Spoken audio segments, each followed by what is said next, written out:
తీర్థయాత్రల channel ప్రేక్షకులకు నమస్కారం. ఈ పుణ్య భారతావనిలో ఆ భక్తులను కాపాడుకోవడానికి ఆ శ్రీ మహావిష్ణువు భక్తుల భవబాంధవుడిగా నమో గోవింద అని చేతులెత్తి మొక్కుతే సాక్షాత్కరించే ఆ శ్రీ వెంకటేశ్వర స్వామి వారు ఈ కలియుగంలో వివిధ ప్రదేశాల్లో కొలువై తనను నమ్ముకున్న భక్తులందరినీ కాపాడుకుంటున్న పుణ్య ఆలయాలు, ఆ పుణ్య ప్రదేశాలు ఎన్నో కలవు. అలాంటి వాటిలో ఈ రోజు మనం తీర్థయాత్రల ఛానల్లో వీక్షిస్తున్న అత్యంత మహిమాన్విత నిలయం ఈ కోరుట్ల పట్టణంలో వెలిసి ఉన్న శ్రీ వెంకటేశ్వర స్వామి వారి నిలయం.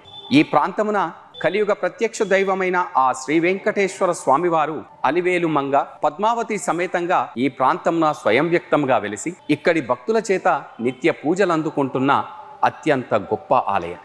ముక్కోటి ఏకాదశి పర్వదినాన్ని పురస్కరించుకొని వేల సంవత్సరాల క్రితమే ఇక్కడ వెలిసి ఉన్న ఆ శ్రీ వెంకటేశ్వర స్వామి వారి ఆలయంపై ప్రత్యేక కథనాన్ని వీక్షిద్దాం. ఇక్కడ వెలిసి ఉన్న అలివేలు మంగ పద్మావతి సమేత ఆ శ్రీ వెంకటేశ్వర స్వామి వారికి జరిగే నిత్య పూజ కైంకర్యాలను ఇప్పుడు తీర్థయాత్రల ఛానల్లో వీక్షిద్దాం.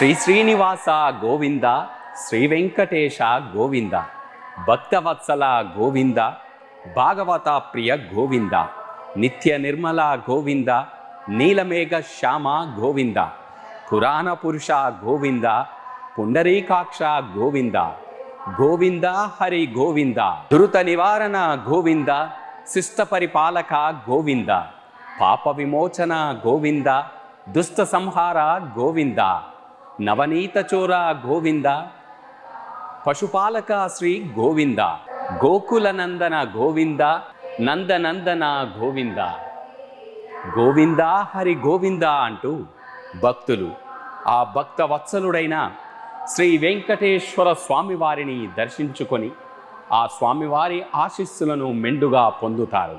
ఆపద మొక్కులవాడు, అనాథ రక్షకుడు అయిన ఆ శ్రీ వెంకటేశ్వర స్వామివారు ఈ పుణ్య భారతావనిలో వివిధ ప్రాంతాల్లో స్వయం వ్యక్తంగా వెలసి తనను నిత్యం పూజించే భక్తులను ఆ 7 కొండలవాడు వెంకటేశ్వరుడు కొలువై ఆ భక్తుల చేత పూజలందుకుంటున్న పుణ్య ఆలయాలు, మహిమాన్విత ఆలయాలు ఎన్నో కలవు.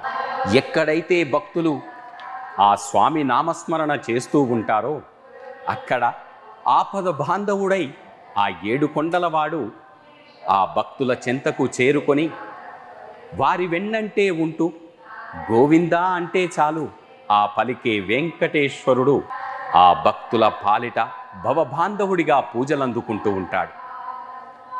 ఈ పుణ్య భారతావనిలో ఎన్నో ప్రాంతాల్లో ఆ స్వామివారు కొలువై ఆ భక్తులను కాపాడుకుంటున్న పుణ్య ఆలయాలు ఎన్నో కలవు. తెలంగాణ రాష్ట్రం జగిత్యాల జిల్లా కోరుట్ల పట్టణంలో 1000 సంవత్సరాల క్రితమే ఆ 7 కొండలవాడు ఆ శ్రీనివాసుడు ఈ క్షేత్రమున, ఈ ప్రాంతమున కొలువై ఆ భక్తులను కాపాడుకుంటున్న మహిమాన్విత నిలయం.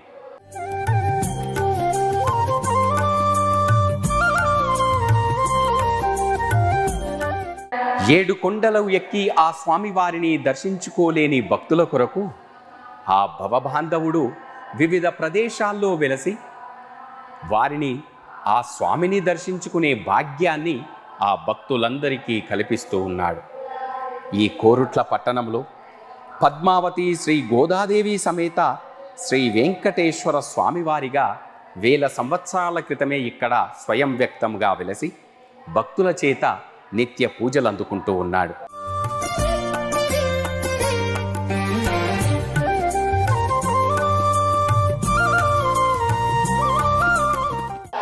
ఆ స్వామి పూజల్లో నిత్యం తరించే భక్తుడి స్వప్నంలో కనిపించి, ఈ ప్రాంతమున నేను శ్రీ వెంకటేశ్వర స్వామివారిగా కొలువై ఉన్నానని ఆ భక్తుడికి విన్నవించాడట స్వామివారు. ఒకప్పుడు ఈ ప్రాంతమంతా దట్టమైన అడవితో కలిగి ఉంది. స్వప్నంలో స్వామివారు చెప్పిన విధంగా ఈ ప్రాంతమంతా వెతకగా ఒక గుహలో ఆ స్వామివారి విగ్రహం అగుపించిందని, ఆ వెంటనే భక్తుడు సాష్టాంగ నమస్కారం చేసి భక్త భవబాంధవుడిగా మరొక్కసారి నీవే భక్తుల చింతకు వచ్చావా స్వామి అంటూ ప్రణమిల్లి భక్తితో వేడుకొని పూజలు చేయడం ఆరంభించాడు. అలా ఆ భక్తజనులందరికీ స్వామివారు ఈ ప్రాంతమున స్వయం వ్యక్తంగా వెలిశాడని తెలుసుకొని తండోపతండాలుగా తరలివచ్చి ఆ స్వామివారిని దర్శనం చేసుకుని తరించేవారట. అలా కొద్ది కాలం పాటు సాగగా ఆలయ నిర్మాణం చేసి నిత్య పూజ కైంకర్యాలను నిర్వహిస్తూ ఉన్నారు.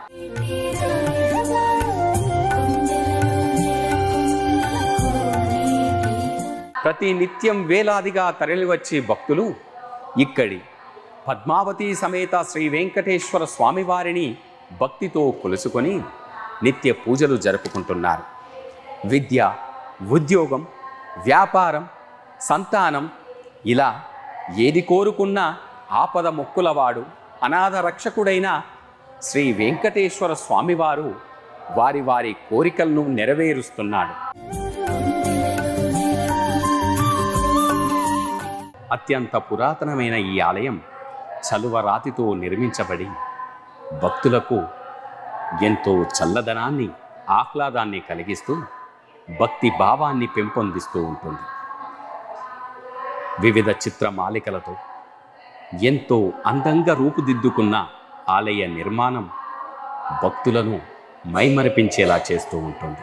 7 కొండలవాడు ఆ వెంకటేశ్వర స్వామివారికి జరిగే విధంగానే ఇక్కడి ఈ వెంకటేశ్వర స్వామివారికి కూడా అంతే విధిగా ఇక్కడి అర్చకులు పూజలను జరుపుతూ ఉంటారు. వివిధ ప్రాంతాల నుండి పెద్ద సంఖ్యలో తరలివచ్చిన భక్తులు శ్రీ వెంకటేశ్వర స్వామివారిని భక్తిగా దర్శించుకొని తమ కోరికలన్నీ నెరవేర్చుమని ఆ గోవిందుడికి విన్నవించుకుంటారు. ఆలయ ప్రదక్షిణ గావించిన భక్తులు విమాన వెంకటేశ్వర స్వామివారికి చేతులెత్తి నమస్కరించుకుంటారు.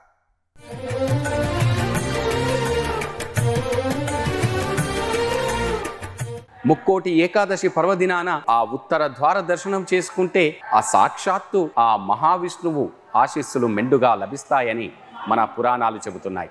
ముక్కోటి ఏకాదశి పర్వదినాన వివిధ ప్రాంతాల నుండి పెద్ద సంఖ్యలో భక్తులు ఈ ఆలయానికి చేరుకొని ఇక్కడి శ్రీ వెంకటేశ్వర స్వామి వారిని ఉత్తర ద్వార దర్శనం చేసుకొని ధన్యులవుతూ ఉంటారు.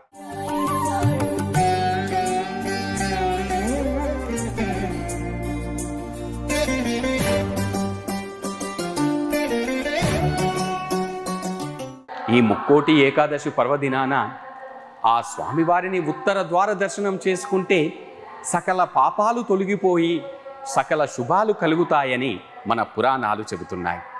అందుకే ఈ పర్వదినాన వివిధ ప్రాంతాల నుండి పెద్ద సంఖ్యలో భక్తులు ఆ బ్రహ్మ ముహూర్తంలో ఆ స్వామివారిని వైకుంఠ ద్వార దర్శనం చేసుకొని తరిస్తూ ఉంటారు. వివిధ సుగంధ పరిమళ భరిత పుష్పమాలికలతో స్వామి అమ్మవార్లను శోభాయమానంగా అలంకరించి వేదికపై ఆసీనులను చేసి భక్తులకు దర్శన భాగ్యాన్ని కల్పిస్తారు. ఈ వైకుంఠ ఏకాదశి రోజున 7 కొండలవాడు ఆ వెంకటేశ్వర స్వామివారిని దర్శించుకొని మనందరం కూడా ఆ స్వామివారి కృపకు పాత్రులవుదాం.